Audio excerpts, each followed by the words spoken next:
Hi friends, good morning. I hope आप लोग अच्छे होंगे। और इस नेगेटिविटी भरी दुनिया में पॉजिटिव रहना बहुत बड़ी बात है, क्योंकि कोरोना का टाइम है। और मैं आप लोग से ये सजेस्ट करूँगा कि न्यूज़ चैनल से दूर ही रहें, ठीक है। तो मैं कुछ पढ़ा रहा था जो पिछले नेट इशू की वजह से कुछ रह गया था कंट्री के बारे में। तो मैं आगे कुछ कंट्री फिर से ले रहा हूँ कि कौन कौन से कंट्री से हम क्या क्या लिए हैं, संविधान के अंदर क्या क्या बोरो किए हैं। तो मैंने फिर रिवाइज करा रहा हूँ रसिया से क्या क्या लिया है। तो रशिया और इंडिया एक दोस्त है। दोस्त का 3 कर्तव्य बनता है, कुछ ड्यूटीज होते हैं, कुछ प्लान होते हैं, कुछ जस्टिस होते हैं। तो ड्यूटीज से क्या लिया गया, फंडामेंटल ड्यूटीज। प्लान से क्या लिया गया, 5 ईयर प्लान। और जस्टिस से क्या लिया गया, तो आइडियाज ऑफ जस्टिस प्रियम्बल लिया गया है। फिर साउथ अफ्रीका से क्या क्या लिया गया, तो साउथ अफ्रीका से अमेंडमेंट लिया गया कि संविधान के अंदर कैसे संशोधन किया जाएगा और ये किस आर्टिकल के अंदर प्रावधान दिया हुआ है इसका, तो आर्टिकल 368 के अंदर दिया हुआ है। जापान से क्या लिया हुआ है, तो जापान जब भी आए तो उसे आप लोग जान करके पढ़िए। जान से मतलब समझ रहे हो, पर्सनल लाइफ के बारे में बताता है। तो आर्टिकल 21 के अंदर जो भी राइट टू लाइफ, आर्टिकल 21 किसका बात करता है, तो राइट टू लाइफ की बात करता है, जीने की आज़ादी की बात करता है। और तो इसी के अंदर जो आर्टिकल 21 के अंदर क्या क्या ला है या क्या क्या प्रोसीजर है अंदर, इसके अंदर क्या क्या कानून है, वो कहाँ से बोरो किया गया है, तो जापान से बोरो किया गया है। अब मैं बात आता है आयरलैंड्स पे। आयरलैंड से क्या क्या लिया गया है, तो आयरलैंड जब भी आए तो आप लोग देखिए, आयरलैंड जो है, आयरलैंड में जो है रेड सब छुपा हुआ है, RED, ये देखो RED। तो रेड का मतलब समझ रहे हो, इसको समझना राज्यसभा, इसको ई का मतलब समझना इलेक्शन, और डी का मतलब समझना DPSP। DPSP मतलब आप लोग आर्टिकल पढ़े होंगे खुद से, मैं पढ़ाऊंगा तो वो तो अलग बात है, लेकिन खुद से जब पढ़े होंगे तो DPSP का फुल फॉर्म होता है directive principle of state policy. तो यहाँ से क्या क्या लिया गया आयरलैंड से, तो आयरलैंड से लिया गया है nomination procedure, nomination procedure of 12 member in Rajya Sabha. ये क्या होता है कि आप लोग को पता है कि राज्यसभा में टोटल स्ट्रेंथ कितने हैं। राज्यसभा में जो अगर टोटल स्ट्रेंथ पूछे, टोटल सीट कितने हैं, तो 250। उसमें से जो 12 मेंबर होते हैं ना, वो नॉमिनेट किए जाते हैं किसके द्वारा। ये क्वेश्चन भी आता है कि कितने मेंबर नॉमिनेट किए जाते हैं राज्यसभा के अंदर प्रेसिडेंट के द्वारा, तो कितने हैं, 12। यही जो नॉमिनेशन प्रोसीजर है, क्या इसका प्रोसीजर है, वो कहाँ से लिया गया था हमारे संविधान के अंदर, तो आयरलैंड से। तो आर का मतलब राज्यसभा, राज्यसभा का मतलब 12 मेंबर को नॉमिनेट किए जाते हैं प्रेसिडेंट के द्वारा। दूसरा जो है वो है method of election, method of election of president. President का जो इलेक्शन है उसका मेथड भी कहाँ से लिया गया है, तो आयरलैंड से। और तीसरा क्या लिया गया है आयरलैंड से, तो कॉन्सेप्ट ऑफ DPSP मतलब directive principle of state policy का जो कॉन्सेप्ट है वो भी आयरलैंड से लिया गया है। तो टोटल कितने कंट्री हो गया, तो 4 कंट्री हो गया है। आगे मैं फिर से अगले क्लास में जितना और कंट्री है वो लाऊंगा, क्योंकि एक दिन पढ़ा दूंगा तो ऊपर से सारा निकल जाएगा। तो जितना पढ़ाया हूँ अभी तक वो सारे को आप लोग को याद करके आना चाहिए कि कौन कौन से कंट्री से क्या क्या चीज़ लिया गया है, ठीक है। तो रसिया से क्या क्या लिया गया, fundamental duties, 5 year plan, ideas of justice in preamble. South Africa से क्या क्या लिया गया है, तो अमेंडमेंट इन कॉन्स्टिट्यूशन, कि जो कॉन्स्टिट्यूशन में जो अमेंडमेंट है वो कैसे किया जाता है, क्या प्रोसीजर है, वो साउथ अफ्रीका से लिया गया। जापान से क्या लिया गया है, तो आर्टिकल 21 में जो भी कानून है या प्रोसीजर है वो कहाँ से लिया गया है, तो जापान से। चौथा आयरलैंड से, जो 12 मेंबर को नॉमिनेट किया जाता है, मनोनीत की, नॉमिनेशन मतलब जो मनोनीत किया जाता है, वो इलेक्टेड नहीं होते हैं, वो नॉमिनेट होते हैं किसके द्वारा, प्रेसिडेंट के द्वारा, वो भी आयरलैंड से लिया गया है। और method of election of president भी कहाँ से लिया गया है, आयरलैंड से। मतलब ये जो रेड शब्द है आयरलैंड के अंदर, इससे आप लोग को क्लिक हो जाना चाहिए। R फॉर राज्यसभा मतलब 12 मेंबर का nomination, E for method of election of president, D for directive principle of state policy का कॉन्सेप्ट लिया गया है, ठीक है। तो आज मैं एक टॉपिक आप लोग को पढ़ाने जा रहा हूँ, और ये एक टॉपिक से बहुत क्वेश्चन बनते हैं SSC ये सब एग्जाम में। वो है टॉपिक प्रेसिडेंट से जो भी रिलेटेड आर्टिकल है वो मैं आप लोग को आज याद करवा देता हूँ। तो प्रेसिडेंट से जो भी रिलेटेड आर्टिकल है वो सिंपली आप लोग बोल सकते हैं कि 52 से लेके 61 और आर्टिकल 72 और आर्टिकल 143, यही इतने ही आर्टिकल जो है वो प्रेसिडेंट से रिलेटेड होते हैं। और ये आप लोग के माइंड में बिल्कुल छप जाना चाहिए, क्योंकि ये क्वेश्चन कई इससे यहाँ से किसी भी पेपर में किसी भी एग्जाम में क्वेश्चन आ सकता है। तो प्रेसिडेंट से रिलेटेड आर्टिकल कौन कौन है, 52 से लेके 61 तक, और आर्टिकल 72 और आर्टिकल 143, ये क्या क्या है वो मैं डिस्कस कर रहा हूँ। तो प्रेसिडेंट का मतलब होता है राष्ट्रपति। तो आप लोग को ये पता है ना कि हमारे जो शासन व्यवस्था है भारत के अंदर, जो गवर्नमेंट रूल है उसका टोटल 3 स्तंभ होते हैं। कितने स्तंभ होते हैं, 3 स्तंभ जिसे बोलते हो पिलर, वो होते हैं। वो कौन कौन होते हैं वो देखते हैं। पहला जो होता है वो होता है कार्यपालिका, कार्यपालिका मतलब होता है एग्जीक्यूटिव। दूसरा होता है पिलर जो गवर्नमेंट रूल का, वो होता है विधान, विधायिका। विधायिका का मतलब लेजिस्लेटिव। तीसरा जो होता है पिलर वो होता है न्यायपालिका, इसका मतलब जुडिशियरी। ठीक है, तो एग्जीक्यूटिव के अंदर भी दो स्तर होते हैं। पहला क्या होता है यूनियन एग्जीक्यूटिव, और दूसरा क्या होता है स्टेट एग्जीक्यूटिव। मतलब संघ कार्यपालिका, यूनियन का मतलब क्या होता है हिंदी, संघ कार्यपालिका, और राज्य कार्यपालिका एग्जीक्यूटिव के अंदर। इसके अंदर भी दो होते हैं, ये होते हैं क्या क्या, यूनियन लेजिस्लेचर और स्टेट लेजिस्लेचर। लेजिस्लेचर मतलब राज्य विधानसभा होते हैं, और कौन क्या होते हैं संघीय मतलब संघीय विधायिका बोल सकते हो, जिसे आप लोग क्या बोलते हो संसद बोलते हो। यूनियन जो यूनियन में क्या होता है संसद होते हैं, और राज्य विधानमंडल के अंदर क्या होते हैं लेगिस्लेटिव होते हैं। लेगिस्लेटिव असेंबली और लेगिस्लेटिव काउंसिल नाम सुने हो ना। लेगिस्लेटिव विधानसभा विधान परिषद कहाँ होते हैं, स्टेट के अंदर होते हैं, और संघ जिसे यूनियन बोलते हैं, यूनियन के अंदर क्या होते हैं संसद होते हैं।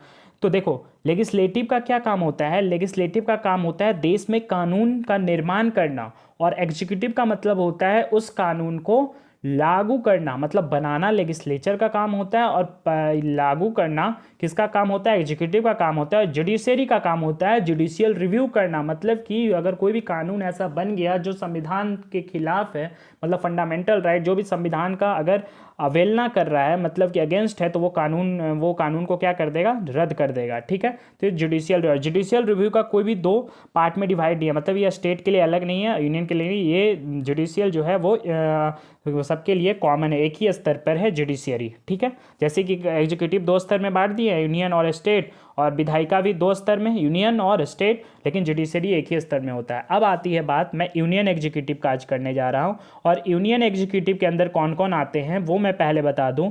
यूनियन एग्जीक्यूटिव के अंदर आते हैं प्रेसिडेंट, जिसे कि हेड ऑफ एग्जीक्यूटिव भी बोलते हैं, मतलब कि कार्यपालिका के जो हेड होते हैं वो कौन होते हैं प्रेसिडेंट। दूसरा इसके अंदर कौन आते हैं वाइस प्रेसिडेंट। तीसरा कौन आते हैं तो पीएम या काउंसिल ऑफ मिनिस्टर, जो पीएम के अंदर काउंसिल ऑफ मिनिस्टर है वो सब, ये यूनियन एग्जीक्यूटिव के अंदर आते हैं। तो मैं आज जो टॉपिक है वो ले रहा हूँ प्रेसिडेंट। तो प्रेसिडेंट से जितना भी रिलेटेड आर्टिकल है वो मैं आज आप लोग को डिस्क्राइब कर रहा हूँ, यहाँ पे बता रहा हूँ। प्रेसिडेंट का मतलब सिंपली आप लोग ये समझ जाइए कि देश का मुखिया, देश का सर्वोच्च नागरिक या देश का प्रथम नागरिक भी जो होता है संविधान के अंदर दिया हुआ है वो प्रेसिडेंट ही दिया हुआ है। ठीक है, लेकिन लेकिन एक बात बताओ, ये सिर्फ ये ऑफिशियली मतलब देश के सर्वोच्च नागरिक है या ताकतवर देश के मुखिया जिसे कहते हैं, वो एक मतलब कागजी पन्नों पर ही हैं। आखिर में जो काम करते हैं वो ये जो काम करते हैं, जो भी काम करते हैं देश के अंदर वो प्राइम मिनिस्टर ही करते हैं। इसलिए जो होता है, जो भी हम लोग कुछ अगर गलत होता है देश के अंदर, तो हम लोग ये कटघरे में प्रेसिडेंट को नहीं खड़ा करते हैं, किसको खड़ा करते हैं प्राइम मिनिस्टर को खड़ा करते हैं।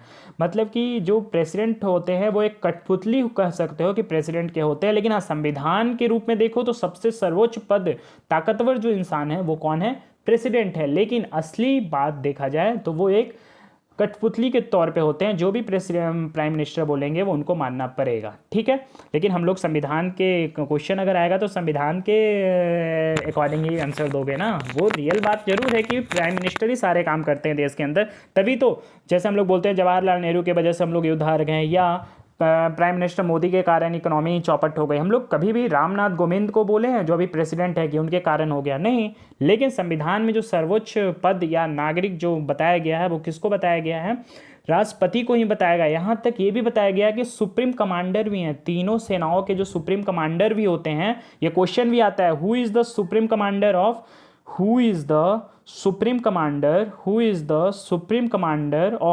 ये जो तीनों सेनाओं होते हैं ना, who is the supreme commander of ये तीनों सेना, जो जल हो गया, थल हो गया, ये हो गया, इसके सुप्रीम कमांडर कौन है, तीनों सेनाओं के जो सुप्रीम कमांडर है वो कौन है प्रेसिडेंट है। क्योंकि एक इशारे पे तीनों जो सेना है वो प्रेसिडेंट के कहने पे मूव कर जाएंगे। तो सुप्रीम कमांडर जो भी क्वेश्चन आता है, who is the supreme commander of these forces, तीनों फोर्सेज का जो सुप्रीम कमांडर है वो कौन होता है? प्रेसिडेंट ही होता है। ठीक है, तो मैं अब आर्टिकल प्रेसिडेंट का मैंने अभी बताया कि आर्टिकल कहाँ से कहाँ तक है, 52 से लेके 61 तक, 52 से लेके 52 से लेके 62 तक, सॉरी 62 तक, और कहाँ, सॉरी 62 तक है, और कहाँ तक है, और क्या है, आर्टिकल 72 है, और क्या है, आर्टिकल 143 है। ये प्रेसिडेंट से रिलेटेड आर्टिकल है। तो मैं अब आर्टिकल 52 ले रहा हूँ। आर्टिकल 52 क्या बोलता है कि भारत का एक प्रेसिडेंट होना चाहिए। ये पोस्ट का प्रावधान दिया हुआ है 52 में कि there is a president of India, there is a president of India, की मतलब भारत का एक क्या होना चाहिए, राष्ट्रपति होना चाहिए। राष्ट्रपति का प्रावधान किस आर्टिकल में दिया हुआ है? तो याद रखिएगा, अगर पूछे कि प्रेसिडेंट ऑफ इंडिया किस आर्टिकल में दिया हुआ है इस पोस्ट के बारे में कि भारत का एक राष्ट्रपति होना चाहिए, वो कौन सा आर्टिकल है? 52 है। ठीक है, आगे मूव करते हैं। आर्टिकल 52 हो गया, समझ में आ गया। आर्टिकल 52 क्या बोलता है कि there is a president of India, मतलब भारत का एक राष्ट्रपति होना चाहिए। अगला आर्टिकल है आर्टिकल नंबर 53। आर्टिकल 53 बोलता है कि head of executive, head of executive कौन होते हैं? तो हमारे राष्ट्रपति ही होते हैं। अभी मैंने बताया था कि कार्यपालिका के जो हेड होते हैं वो कौन होते हैं? राष्ट्रपति ही होते हैं। मतलब वो, लेकिन इसमें एक और प्रावधान दिया हुआ है कि वो मतलब खुद तय करेंगे कि जो भी भारत में वो सारा काम देखेंगे या अपने किसी भी व्यक्ति को नियुक्त करेंगे सारा काम करने के लिए। मतलब इसमें ये भी प्रावधान दिया हुआ है कि या तो ये खुद काम कर सकते हैं या तो ये खुद काम करेंगे। मतलब कार्यपालिका का, एग्जीक्यूटिव का जो भी काम है, जो भी इनके पास पावर है, या तो ये खुद देखेंगे या किसी व्यक्ति को नियुक्त करेंगे, किसी व्यक्ति को नियुक्त करेंगे। क्या करेंगे? नियुक्त करेंगे। तो अभी देखा जाए तो ये किसे नियुक्त करते हैं? तो प्राइम मिनिस्टर। अभी देश में जो भी काम होता है वो कौन करता है? Prime minister. तो अभी मैं थोड़ी देर पहले जो बात बता रहा था कि संविधान के अकॉर्डिंग तो हेड जो होते हैं, सब जो भी पावर है, एग्जीक्यूटिव पावर है, वो प्रेसिडेंट के पास ही है।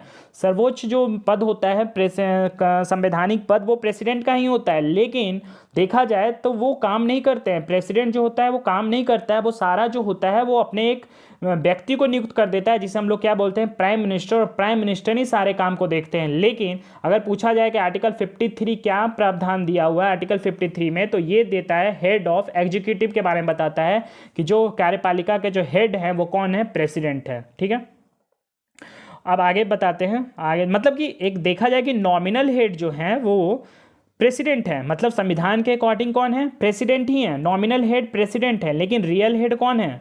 रियल जो हेड होते हैं हमारे देश के अंदर वो पीएम होते हैं या काउंसिल ऑफ मिनिस्टर होते हैं। लेकिन संविधान के अकॉर्डिंग कौन होते हैं? तो प्रेसिडेंट को ही बोला गया है। तो आंसर भी क्या देंगे हम लोग? प्रेसिडेंट ही देंगे।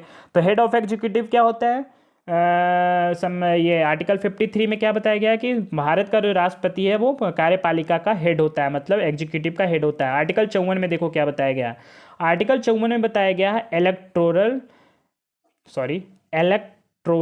कॉलेज के बारे में। इलेक्टोरल कॉलेज का मतलब होता है कि एक कॉलेजियम सिस्टम होता है। भारत का जो चुनाव होता है, चुनाव कैसे होगा, कौन कौन वोट करेगा, ये इलेक्टोरल कॉलेज इसमें डिफाइन है कि भारत का जो भी राष्ट्रपति होगा उसका चुनाव, मतलब चुनने वाले जो व्यक्ति हैं कौन कौन इनको वोट करेंगे। मतलब इसमें यह प्रावधान दिया हुआ है कि इनको वोट कौन कौन कर सकता है। हम लोग तो देखो प्राइम मिनिस्टर का मतलब सॉरी लोकसभा का जो चुनाव होता है उसमें हम लोग पार्टिसिपेट करते हैं, राज्यसभा का चुनाव में जनता लोग पार्टिसिपेट करते हैं, लेकिन प्रेसिडेंट का जो चुनाव होता है उसमें हम लोग डायरेक्ट पार्टिसिपेट नहीं करते हैं। हम लोग जो चुन के भेजे हैं लोकसभा में मेंबर को या राज्यसभा में, वो जाके पार्टिसिपेट करते हैं प्रेसिडेंट के चुनाव में। तो यही बताया गया है आर्टिकल 54 में कि इसका इलेक्टोरल कॉलेज क्या है, मतलब कि कौन कौन से व्यक्ति वोट करेंगे राष्ट्रपति के चुनाव में। आपको यह भी पता है कि राष्ट्रपति का जो चुनाव होता है वो क्या होता है? इनडायरेक्ट इलेक्शन होता है। इनडायरेक्ट इलेक्शन और डायरेक्ट इलेक्शन में अंतर समझो। डायरेक्ट इलेक्शन का मतलब होता है कि हम लोग खुद डायरेक्ट जाके वोट करें, जैसे कि लोकसभा के चुनाव में हम लोग डायरेक्ट वोट करते हैं, राज्यसभा के चुनाव में हम लोग जाके डायरेक्ट वोट करते हैं। लेकिन इनडायरेक्ट इलेक्शन का मतलब होता है कि हम लोग जो चुने हैं लोकसभा और राज्यसभा के अंदर प्रतिनिधि, वो जाके वोट करेंगे राष्ट्रपति के चुनाव में। इसलिए राष्ट्रपति का जो चुनाव होता है वो इनडायरेक्ट इलेक्शन होता है। ये क्वेश्चन आता है कि राष्ट्रपति का चुनाव कैसे होता है, तो इनडायरेक्ट इलेक्शन के थ्रू होता है। और इसका जो इलेक्टोरल कॉलेज है वो 54 में डिफाइन है। और इसमें कौन कौन से वोट करते हैं लोग, ये भी क्वेश्चन में आता है। तो ये वोट कौन कौन करेंगे, elected member of Lok Sabha vote करते हैं प्रेसिडेंट के चुनाव में। दूसरा कौन करते हैं, राज्यसभा के जो इलेक्टेड मेंबर हैं। और तीसरा कौन करते हैं, राज्यों के विधानसभा मतलब लेजिस्लेटिव असेंबली के इलेक्टेड मेंबर।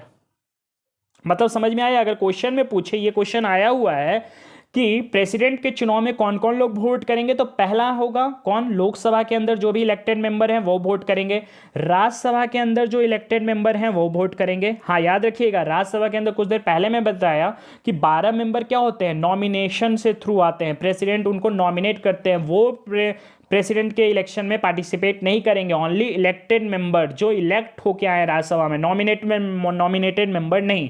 और तीसरा कौन पार्टिसिपेट करते हैं, राज्यों के अंदर जो लेजिस्लेटिव असेंबली है, वो इलेक्टेड जो भी मेंबर हैं जो हम लोग चुन के भेजे हैं लेजिस्लेटिव असेंबली में, वो पार्टिसिपेट करते हैं। याद आप लोग को ये पता होगा ना कि राज्यों के अंदर कुछ राज्यों के अंदर बाई कैमरल लेजिस्लेचर होता है। बाई कैमरल लेजिस्लेचर, इसका मतलब समझ में आता है कि उसके अंदर लेजिस्लेटिव काउंसिल भी होता है, मतलब विधानसभा भी होता है, और विधान परिषद भी होता है, लेजिस्लेटिव काउंसिल भी होता है कुछ राज्य के अंदर, ठीक है।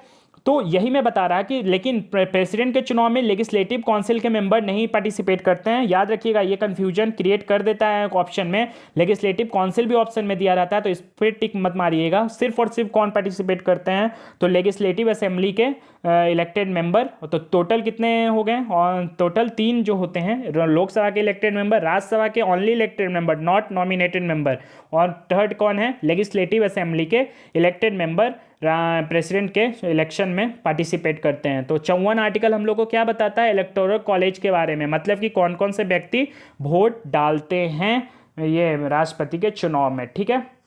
आगे मूव करें, आर्टिकल 54 तक हो गया, अब आर्टिकल 55 की ओर तरफ मूव करते हैं, ठीक है। आर्टिकल 55 क्या बोलता है, आर्टिकल जो 55 बोलता है वो बोलता है मैनर ऑफ इलेक्शन के बारे में। मैनर ऑफ इलेक्शन का मतलब क्या होता है, ये ध्यान से समझिएगा। भारत के राष्ट्रपति के चुनाव का तरीका बताता है, मतलब कि भारत के राष्ट्रपति का चुनाव होगा वो सिलेक्टेड नहीं होंगे, मतलब सिलेक्टेड और इलेक्टेड में अंतर होता है। सिलेक्टेड का मतलब होता है कि वो बिना चुनाव के ही आ गए पोस्ट पे, वो हमारे देश के अंदर नहीं होता है। हम मैनर ऑफ इलेक्शन यही डिस्क्राइब करता है आर्टिकल 55 के अंदर कि भारत का जो राष्ट्रपति होगा उसका चुनाव होगा, वो चुन के ही आएंगे, नियुक्त करके ही आएंगे, मतलब इलेक्टेड होंगे, नॉट सिलेक्टेड होंगे। सिलेक्टेड का मतलब होता है कि बिना इलेक्शन मतलब वोटिंग के ही आ गए। इसलिए तो हमारा जो भारत होता है वो गणतंत्र है, रिपब्लिक कंट्री है। रिपब्लिक कंट्री का मतलब होता है कि जो भारत का जो मुखिया है, अभी मैंने बताया हेड ऑफ एग्जीक्यूटिव संविधान के अकॉर्डिंग कौन है, प्रेसिडेंट। तो भारत का जो मुखिया है, प्रेसिडेंट है, उसका चुनाव होता है। लेकिन अगर देखा जाए ब्रिटेन के अंदर तो वहाँ चुनाव नहीं होता है, वहाँ मतलब पता होता है कि अगला कौन प्रधानमंत्री बनने वाला है। लेकिन हमारे देश के अंदर अभी थोड़ी पता है, जैसे अभी रामनाथ कोविंद है तो हमें ये पता है कि अगला, हमें ये तो नहीं पता है ना कि अगला प्रेसिडेंट कौन बनने वाले हैं। अगला प्रेसिडेंट का तो चुनाव होगा, जो जीतेंगे वो बनेंगे। लेकिन ब्रिटेन के अंदर क्या होता है कि वो उसे पता होता है कि वंशानुगत चलता है, मतलब कि जो भी महारानी है उनके पुत्री बनेंगे अगला प्रधानमंत्री, या कोई उनके ही कोई वंशज ही बनेंगे, महारानी के वंशज ही। इसलिए हमारा देश जो है वो रिपब्लिक है। रिपब्लिक का मतलब कि जो भी देश का मुखिया है, हेड है हमारे देश का, उसका चुनाव होगा। चुनाव के प्रोसेस से ही उसे गुजरना पड़ेगा। नियुक्ति होती है, ना कि सिलेक्टेड होता है। सिलेक्टेड का मतलब बिना वोटिंग के ही आ जाना, ठीक है। तो 55 में बताया गया क्या, मैनर ऑफ इलेक्शन, किस प्रकार से इलेक्शन होगा तो राष्ट्रपति का। तो आर्टिकल 55 क्या बताता है, मैनर ऑफ इलेक्शन। आर्टिकल 54 क्या बताता है, इलेक्टोरल कॉलेज के बारे में, कि कौन कौन से व्यक्ति राष्ट्रपति के चुनाव में पार्टिसिपेट करेंगे, ठीक है। अब आर्टिकल 56 की बात करते हैं। आर्टिकल 56 बोलता है, ये आर्टिकल जो 56 है वो बोलता है ड्यूरेशन ऑफ पोस्ट के बारे में, कि कितना साल का राष्ट्रपति का ये कार्यभार होता है, मतलब कितने साल तक ये सर्व करते हैं अपने पोस्ट पे।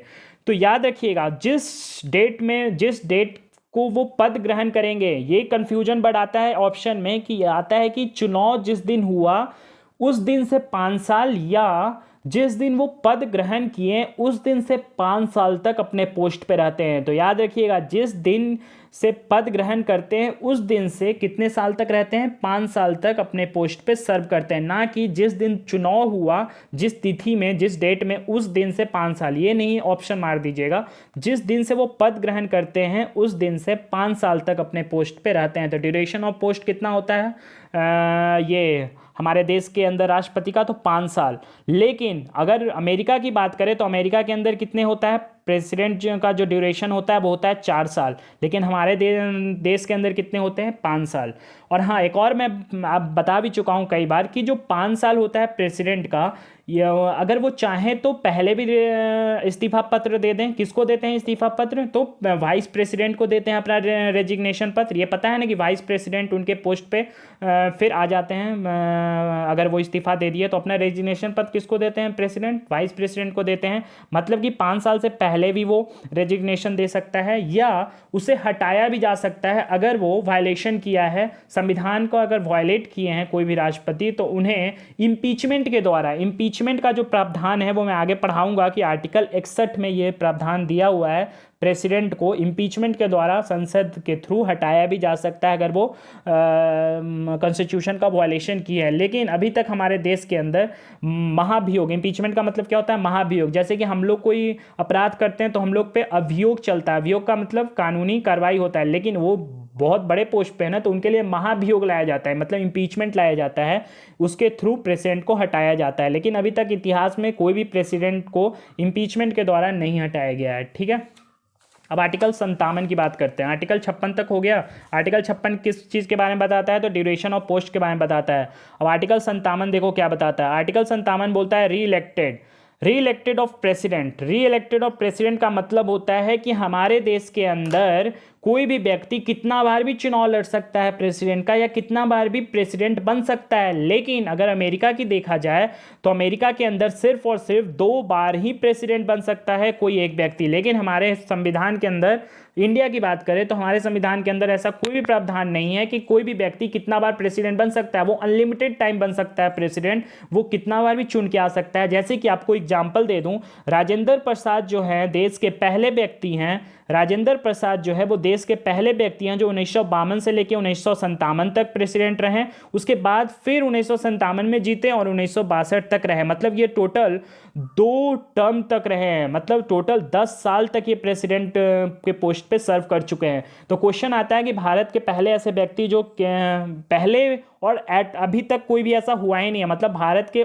इकलौते व्यक्ति जो 2 बार प्रेसिडेंट बने हैं वो कौन है, राजेंद्र प्रसाद। उसके बाद ये फिर सोचे थे 1962 में भी कि मैं तीसरी बार प्रेसिडेंट बनूं, इनका मन था, लेकिन ये हार गए थे।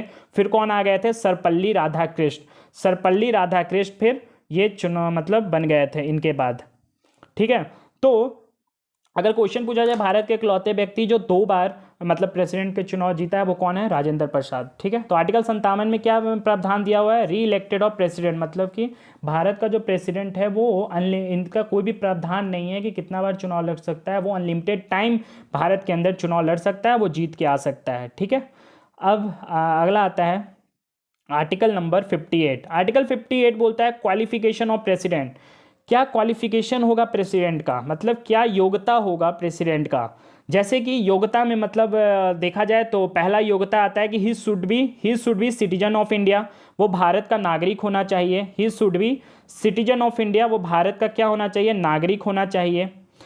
दूसरा आता है कि वो 35 वर्ष से कम का नहीं होना चाहिए। ये क्वेश्चन भी पूछता है कि प्रेसिडेंट का जो अगर कोई भी व्यक्ति प्रेसिडेंट के लिए खड़ा होना चाहता है तो उसका उम्र, मिनिमम उम्र कितना होना चाहिए, 35 वर्ष का वो होना ही चाहिए। अगर 35 वर्ष के कम का है तो वो प्रेसिडेंट का चुनाव नहीं लड़ सकता है। तीसरा क्या है कि वो बैंक करप्ट नहीं होना चाहिए, मतलब कि दिवालियापन नहीं होना चाहिए, या वो पागल नहीं होना चाहिए। ये योग्यता सारा होना चाहिए। तो यही क्वालिफिकेशन क्या क्या होना चाहिए प्रेसिडेंट का, वो आर्टिकल किस में प्रावधान दिया हुआ है, तो आर्टिकल 58 में बताया गया है क्वालिफिकेशन ऑफ प्रेसिडेंट के बारे में। लेकिन ये वाला एज याद रखिएगा, 35 साल मिनिमम होना चाहिए प्रेसिडेंट के लिए अगर वो खड़ा होना चाहता है तो। और लोकसभा के लिए मैंने आपको बताया था पिछले क्लास में, लोकसभा के लिए कितना मिनिमम एज होना चाहिए, अगर स्पीकर बनना है तो 25 साल। 25 लोकसभा के कैंडिडेट के लिए कितना होना चाहिए, तो 25 साल होता है। ठीक है, समझ में आ गया बात। तो और प्रेसिडेंट के लिए कितना, 35 साल। ठीक है, अगला क्वेश्चन है, अगला मैं एक चीज़ आप लोग से पूछना चाहता हूँ कि भारत का जो प्रेसिडेंट है उसको किस बेसिस पे हटाया जाता है। ये क्वेश्चन बहुत इंपॉर्टेंट है, कई प्रकार से ये क्वेश्चन बनता है। जैसे मैंने भी बताया आर्टिकल 56 में, आर्टिकल जो 56 में बताया है कि 5 साल जो भी इसका ये ड्यूरेशन है प्रेसिडेंट का, वो अगर उसे चाहे तो पहले भी हटाया जा सकता है, अगर वो संविधान का मतलब ये संविधान के अकॉर्डिंग नहीं चले तो वो उसे पहले भी हटाया जा सकता है। तो मैं यही पूछ रहा हूँ कि किस बेसिस पे प्रेसिडेंट को हटाया जाता है। तो इसका तो आंसर पता है, वायलेशन ऑफ कॉन्स्टिट्यूशन के आधार पे ही सिर्फ हटाया जा सकता है प्रेसिडेंट को। दूसरा, अगर मैं पूछूं वाइस प्रेसिडेंट को किस आधार पे हटाया जा सकता है, मतलब उसके जो ड्यूरेशन है उससे पहले अगर हटाना है तो किस बेसिस पे हटाया जाएगा, तो मैं बता दूं इसका कोई भी प्रावधान नहीं है संविधान के अंदर। अगर ऑप्शन में कुछ भी अगर आ जाए, वायलेशन ऑफ कॉन्स्टिट्यूशन या मिसबिहेवियर, ये सब अगर ऑप्शन में आ जाए तो आप मार मत देना। हाँ, प्रेसिडेंट के लिए क्या है, वायलेशन ऑफ कॉन्स्टिट्यूशन अगर वो करता है तो वो उसे इम्पीचमेंट के द्वारा, संसद के द्वारा हटाया जा सकता है। लेकिन वाइस प्रेसिडेंट का ऐसा कोई भी आधार नहीं होता है, उसे सिर्फ और सिर्फ संसद में उसके खिलाफ प्रस्ताव लाकर ही हटाया जा सकता है। उसका कोई भी ऐसा मतलब ये कंडीशन नहीं है कि अगर ये चीज़ वो करता है, मतलब संविधान के अंदर ऐसा कोई भी उल्लेख नहीं किया हुआ है वाइस प्रेसिडेंट का, उसको सिर्फ सिंपली प्रस्ताव के द्वारा ही हटा दिया जा सकता है। तीसरा में आता है कि सीएजे जो होता है, सीएजे जो होता है, controller auditor general of India.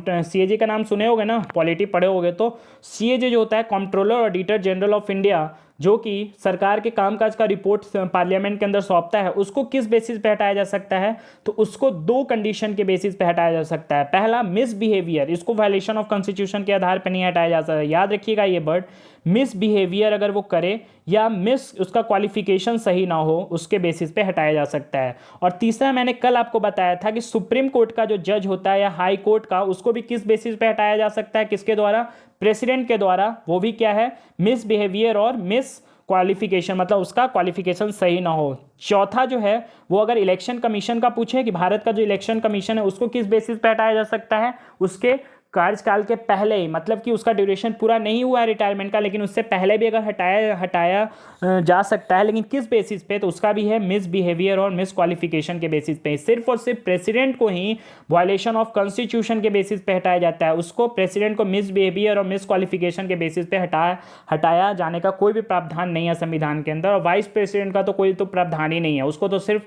Simple प्रस्ताव से ही हटाया जा सकता है। ठीक है, और गवर्नर, आपको याद है गवर्नर भी मैंने पढ़ाया था, गवर्नर को इंपीचमेंट के द्वारा हटाया जा सकता है, तो बिल्कुल नहीं, गवर्नर को भी संसद में इंपीचमेंट के द्वारा नहीं हटाया जाता है, वो प्रेसिडेंट ही खुद ब खुद हटा देते हैं उन्हें, मतलब with the pleasure of president उसका पोस्ट रहता है, मतलब प्रेसिडेंट जब चाहे वो हट जाएंगे।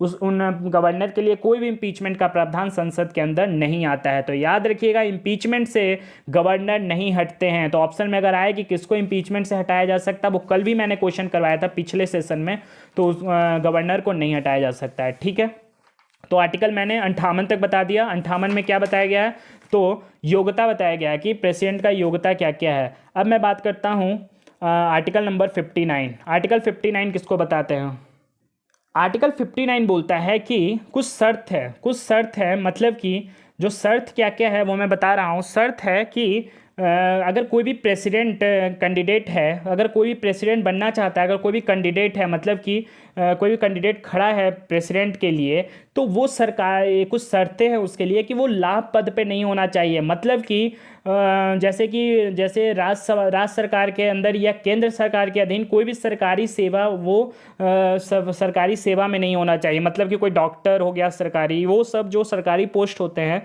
राज्यसभा या केंद्र सरकार के अंदर, वो उस पोस्ट पे नहीं होना चाहिए, तभी वो प्रेसिडेंट के लिए एलिजिबल है कैंडिडेट, वो मतलब खड़ा हो सकता है। मतलब कि उसको सबसे पहले उस जगह से रिटायरमेंट देना होगा, तब जाके आप प्रेसिडेंट के लिए, कैंडिडेट के लिए आप खड़ा हो सकते हैं। तो 59 में यही कुछ शर्तें दिया हुआ है, मतलब शर्त दिया हुआ है, सरकारी शर्तें हैं, मतलब कुछ शर्त है कि आपको लाभ पद पे नहीं रहना होगा। लाभ पद का इन द सेंस कि आपको कोई भी सरकारी सेवा में आप नहीं होंगे, तभी आप प्रेसिडेंट के लिए एलिजिबल है। हाँ, अगर वो राज्यपाल है, गवर्नर पहले से रह चुका है या मिनिस्टर है, तब वो एलिजिबल है। Minister, prime minister, vice president, governor, ये सब लाभ पद में नहीं आते हैं। लाभ पद में कौन कौन आते हैं? जो सरकारी सेवा, जो वैकेंसी के थ्रू जो जॉब निकलता है सरकार, राज्यसभा के अंदर या केंद्र सरकार के अंदर, अगर उस पोस्ट पे किसी पोस्ट पे है तो उसे सबसे पहले उस जगह से रिटायरमेंट देना होगा। उसके बाद ही वो क्या होगा,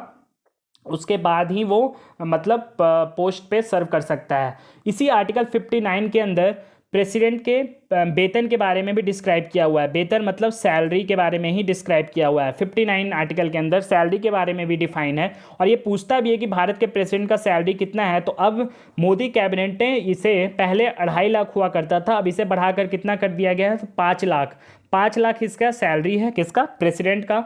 और इसे मतलब पानी का खर्चा भी मिलता है केंद्र सरकार के द्वारा, बिजली खर्चा भी मिलता है, हवाई यात्रा में जो उच्चतम यात्रा का जो खर्चा होता है, उच्चतम जो सीट होता है हवाई यात्रा के अंदर, उसका खर्चा दिया जाता है। इसको रिटायरमेंट के बाद आधा 50% पेंशन दिया जाता है सैलरी का, और इसको अगर मृत्यु के बाद इसकी पत्नी को 25% इसके सैलरी, जो अभी सैलरी है प्रेसिडेंट का, 25% उसको पेंशन दिया जाता है। तो समझ में आ रहा है? तो आर्टिकल 59 के अंदर 2 चीज़ का प्रावधान है कि अगर वो सरकारी पद पे है, किसी भी सरकारी पद पे, तो उसको सबसे पहले इस्तीफा देना होगा। वो लाभ पद पे नहीं होना चाहिए। प्रेसिडेंट के पोस्ट पे सर्व करने के लिए कोई भी मतलब सब साइड में कोई भी सरकारी पद का लाभ वो नहीं उठाए, मतलब कि कोई भी जॉब वो ना कर, मतलब साथ में ये करने का अधिकार है उसको। और दूसरा, इसका वेतन का भी इसमें डिस्क्राइब किया हुआ है कि प्राइम मिनिस्टर, प्रेसिडेंट का वेतन कितना होता है? तो 5 लाख होता है। याद रखिएगा, 5 लाख होता है। अब आता है आर्टिकल 60। आर्टिकल 60 में क्या प्रावधान दिया हुआ है? आर्टिकल 60 में बताया गया oath of the president. Oath of president मतलब शपथ क्या लेंगे प्रेसिडेंट, ये इसमें आर्टिकल 60 में बताया गया। वो अब शपथ कौन दिलाते हैं? कल भी मैंने बताया था, chief justice of India president को शपथ दिलाते हैं। अगर चीफ जस्टिस मौजूद नहीं रहे तो कल मैंने क्वेश्चन करवाया था पिछले सेशन में, कौन दिलवाएंगे? सीनियर मोस्ट जजेज of supreme court. Senior most जजेज ऑफ सुप्रीम कोर्ट प्रेसिडेंट को शपथ दिलाएंगे। आर्टिकल 60 में प्रावधान है, क्या है? ओथ ऑफ प्रेसिडेंट, मतलब प्रेसिडेंट को शपथ दिलाने का। आर्टिकल 61 में क्या प्रावधान है? तो आर्टिकल 61 में प्रावधान है इम्पीचमेंट का, जो अभी मैंने बताया। इम्पीचमेंट लाना मतलब प्रेसिडेंट के खिलाफ इम्पीचमेंट लाना, संसद में महाभियोग लाना, कि अगर वो 5 साल, जैसे टेन्योर है ना प्रेसिडेंट का, कि 5 साल तक वो अपने पोस्ट पे सर्व कर सकता है, लेकिन अगर उससे पहले हटाना है, अगर वो वायलेशन किया है कॉन्स्टिट्यूशन का, उससे पहले हटाने के लिए क्या लाना पड़ता है? इम्पीचमेंट लाना पड़ता है। किसी भी संसद में, लोकसभा में लो या राज्यसभा में लो, किसी भी संसद में आप ला सकते हो, और उस पर 1/4 का मतलब उस प्रस्तावना पे साइन होना चाहिए। अगर राज्यसभा में जितने सीटें हैं उसके 1/4 लोगों का साइन होना चाहिए उस प्रस्तावना पे, इम्पीचमेंट जो ला रहे हो। और यार राज्यसभा में आप लाए हो तो टोटल जितने सीट है राज्यसभा का, उसका 1/4 उस पर साइन होना चाहिए प्रस्तावना का। उसके बाद क्या किया जाता है? एक चीज़ पूछता है क्वेश्चन में कि कितने दिन बाद उन्हें इन्फॉर्म किया जाता है प्रेसिडेंट को कि आपके खिलाफ इम्पीचमेंट लाया गया है। तो याद रखिएगा 14 दिन। जिस दिन इम्पीचमेंट लाया गया है संसद के अंदर, कोई किसी भी संसद के अंदर, उसके 14 दिन बाद आपको राष्ट्रपति को इन्फॉर्म करना है कि आपके खिलाफ इम्पीचमेंट लाया गया है। आप अगर कुछ अपने संदर्भ में बोलना चाहें तो आपके लिए वेलकम है। फिर क्या होगी? मतलब जब साइन हो गया 1/4 लोगों का इस प्रस्तावना पे, तब दोनों संसद में चर्चा होगी, ये मतलब इनका आरोप सिद्ध किया जाएगा। और उसके बाद 2/3 लोगों का, मतलब लोकसभा में अगर जितने सीटें हैं उसका 2/3 मेंबर का उस प्रस्तावना पे साइन होना चाहिए कि मैं इस इम्पीचमेंट के पक्ष में हूं, तभी जाके वो प्रेसिडेंट हट सकते हैं। ठीक है, तो ये बहुत लंबा प्रोसीजर है इम्पीचमेंट का। अभी तक इतिहास में ऐसा कोई भी प्रेसिडेंट नहीं हुआ है जिसके खिलाफ इम्पीचमेंट लाया भी गया हो या इम्पीचमेंट द्वारा हटाया गया हो। लेकिन ये आर्टिकल 61 में इसका प्रावधान दिया हुआ है कि इम्पीचमेंट ऑफ प्रेसिडेंट मतलब महाभियोग ला सकते हैं हम लोग प्रेसिडेंट के खिलाफ। और 14, ये भी याद रखिएगा डाटा, कि जिस दिन लाए हैं हम लोग किसी भी संसद में प्रस्तावना, उसके 14 दिन बाद उस प्रेसिडेंट को, हमको जो भी प्रेसिडेंट के पोस्ट पे है उसको इन्फॉर्म करना है कि आपके खिलाफ ये महाभियोग लाया गया है। ठीक है। एट लास्ट आर्टिकल 62 की बात करें तो आर्टिकल 62 है office of filler term. Office of filler term के बारे में बताता है। ऑफिस ऑफ फिलर टर्म का मतलब कि अगर राष्ट्रपति जो है, अगर वो इस्तीफा दे दिया, मतलब पहले ही अपने काम का, मतलब 5 साल के पहले ही इस्तीफा दे दिया, तो कौन सर्व करेगा पोस्ट? वाइस प्रेसिडेंट करेगा ना। तो यही पूछ रहा है कि कितने मतलब इस समय तक उसका मतलब जो पोस्ट है वो खाली रह सकता है। तो याद रखिएगा 6 महीने तक, ये डाटा याद रखिएगा, 6 महीने तक ही बस वाइस प्रेसिडेंट जो है उस पोस्ट पे सर्व कर सकता है। उसके बाद इलेक्शन कमीशन को किसी हाल में री इलेक्शन करवा के नया प्रेसिडेंट को चुनाव करवाना ही करवाना है।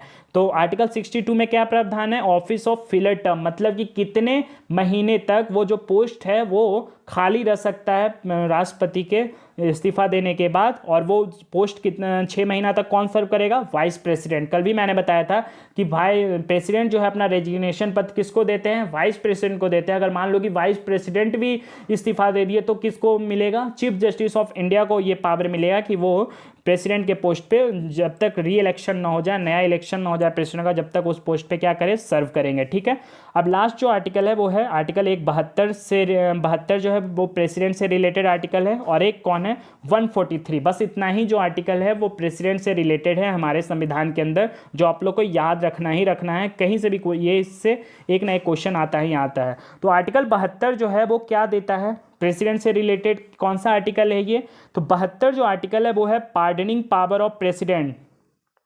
पार्डनिंग पावर ऑफ प्रेसिडेंट का मतलब होता है कि क्षमा शक्ति, मतलब मैंने ये चीज़ बता भी चुका हूँ पहले भी कि आर्टिकल 72 जो है वो प्रेसिडेंट को ये पावर देता है कि जो भी जुडिशियरी मान लो किसी को 10 साल का सज़ा सुनाया, तो ये प्रेसिडेंट अपना पावर यूज करके या तो कम भी कर सकते हैं उस सज़ा को या बढ़ा भी सकते हैं, या अगर जुडिशियरी जो है अगर मृत्युदंड सुनाया है, मतलब डेथ पेनल्टीज़ को सुनाया है किसी भी कल्प्रिट के खिलाफ, तो इसको क्षमा ये माफ़ भी कर सकते हैं। मैंने ये पिछले सेशन में बताया था कि गवर्नर और प्रेसिडेंट में यही बस पावर का अंतर होता है कि दोनों के पास पार्डनिंग पावर होते हैं, गवर्नर के पास भी होते हैं, और गवर्नर के पास कौन से आर्टिकल के थ्रू पावर होते हैं, तो 162 आर्टिकल के तहत, और राष्ट्रपति को किस आर्टिकल के तहत ये पावर होता है, तो आर्टिकल 72 के तहत ये पावर होता है। लेकिन गवर्नर जो है वो डेथ पेनल्टी को माफ़ नहीं कर सकता है, लेकिन प्रेसिडेंट जो है वो डेथ पेनल्टी को भी माफ़ कर सकता है और सज़ा को कम या ज़्यादा भी कर सकता है। ठीक है, एट लास्ट आर्टिकल देखते हैं, आर्टिकल 143, वो मैंने पिछले सेशन में भी क्वेश्चन करवा चुका हूँ कि आर्टिकल 143 के तहत प्रेसिडेंट जो है वो सुप्रीम कोर्ट से सलाह ले सकता है, मतलब कि एडवाइस फ्रॉम सुप्रीम कोर्ट, कि प्रेसिडेंट जो है वो आर्टिकल 143 का यूज करके सुप्रीम कोर्ट के जज से सलाह ले सकता है, या ठीक उल्टा बोलो कि सुप्रीम कोर्ट जो है वो आर्टिकल 143 का यूज करके वो सलाह दे सकता है प्रेसिडेंट को। और ये बाध्य नहीं है कि जो सुप्रीम कोर्ट का जज जो सलाह देगा वो प्रेसिडेंट माने या ना माने, वो उनके ऊपर है, लेकिन सलाह दे सकता है दोनों को ही, या प्रेसिडेंट जो है सलाह ले भी सकते हैं 143 आई लव यू आर्टिकल जिसे बोलते हो इसका यूज करके, या सुप्रीम कोर्ट के जज उन्हें सलाह दे भी सकते हैं। ठीक है, तो जितना भी आर्टिकल रिलेटेड था प्रेसिडेंट से मैंने आपको पढ़ा दिया सारा, एक बार रिवाइज कर लेते हैं। आर्टिकल 52 क्या बोलता है, तो आर्टिकल 52 बोलता है कि भारत का एक प्रेसिडेंट होना चाहिए, there is a president of India, जो आर्टिकल 52 बोलता है। फिर आर्टिकल 53 क्या बोलता है कि जो एग्जीक्यूटिव का जो हेड होता है वो कौन होते हैं, प्रेसिडेंट होते हैं, मतलब हेड ऑफ द एग्जीक्यूटिव कौन होते हैं, वो आर्टिकल 53 में किसको बोला गया, प्रेसिडेंट को बोला गया। आर्टिकल 54 क्या होता है, इलेक्टोरल कॉलेज के बारे में बताया गया, मतलब कि राष्ट्रपति के चुनाव में कौन कौन जो लोग हैं वो वोट डाल सकते हैं। आपको बताया कौन कौन लोग वोट डाल सकते हैं, तो elected member of Lok Sabha, elected member of Rajya Sabha, और कौन नॉमिनेटेड मेंबर ऑफ राज्यसभा नहीं, जो 12 मेंबर को प्रेसिडेंट चुनते हैं वो वोट नहीं डालते हैं, याद रखिएगा ये चीज़। और तीसरा कौन है, विधानसभा, मतलब लेजिस्लेटिव असेंबली के इलेक्टेड मेंबर वोट डालते हैं, लेजिस्लेटिव काउंसिल के मेंबर वोट नहीं डालते हैं। ठीक है, एट लास्ट जो है वो आर्टिकल कौन है, सॉरी आर्टिकल फिर मैंने 54 तक बता दिया। आर्टिकल जो 55 है उसमें क्या प्रावधान है, मैनर ऑफ इलेक्शन, मतलब कि भारत का जो राष्ट्रपति होगा इलेक्टेड होगा, सिलेक्टेड नहीं होगा, मतलब उसका चुनाव होगा, उसका वोटिंग होगा, वोटिंग के थ्रू ही आएगा। आर्टिकल 56 में क्या बताया गया है, तो ड्यूरेशन ऑफ प्रेसिडेंट के बारे में, कितना साल तक प्रेसिडेंट अपने पोस्ट पे सर्व कर सकता है। आर्टिकल 57 में क्या बताया गया, री इलेक्शन होता है, मतलब कि भारत का जो राष्ट्रपति है वो री इलेक्टेड हो सकता है, मतलब कितना बार भी चुनाव लड़ सकता है। फिर आर्टिकल जो 58 है वो क्या बताया गया है, आर्टिकल 58 बताया गया है कि क्वालिफिकेशन क्या होगा, भारत का राष्ट्रपति जो भी है कैंडिडेट है उसका क्वालिफिकेशन क्या क्या होना चाहिए। तो पहला क्या होना चाहिए, भारत वो इंडिया का सिटीजन होना चाहिए। दूसरा क्या है, वो कम से कम 35 वर्ष का होना चाहिए, या वो बैंक करप्ट या दिवालियापन या पागलपन नहीं होना चाहिए वो, ठीक है, पागल नहीं होना चाहिए। ठीक है, आर्टिकल 59 क्या होता है, उसका वेतन के बारे में बताया गया, और उसकी कुछ शर्तें हैं कि मतलब कि वो सरकारी पद का लाभ नहीं उठाना चाहिए भारत का राष्ट्रपति, ये आर्टिकल 59 में प्रावधान है। आर्टिकल 60 में क्या है, ओथ के बारे में बताया गया, मतलब शपथ क्या लेगा भारत का राष्ट्रपति, उसके बारे में में आर्टिकल 61 में क्या बताया गया, इम्पीचमेंट के बारे में बताया गया कि महाभियोग लाके हम लोग प्रेसिडेंट को हटा सकते हैं, उसका प्रोसीजर बताया गया आर्टिकल 61 में। और आर्टिकल 62 में जो है ऑफिस ऑफ फिलर टर्म, मतलब भारत का जो राष्ट्रपति अगर वो इस्तीफा दे दिया तो कितने समय तक उसका पोस्ट खाली रह सकता है, और मतलब कि वाइस प्रेसिडेंट कितने महीने तक उस पोस्ट पे सर्व कर सकते हैं। तो आंसर क्या है, 6 महीना।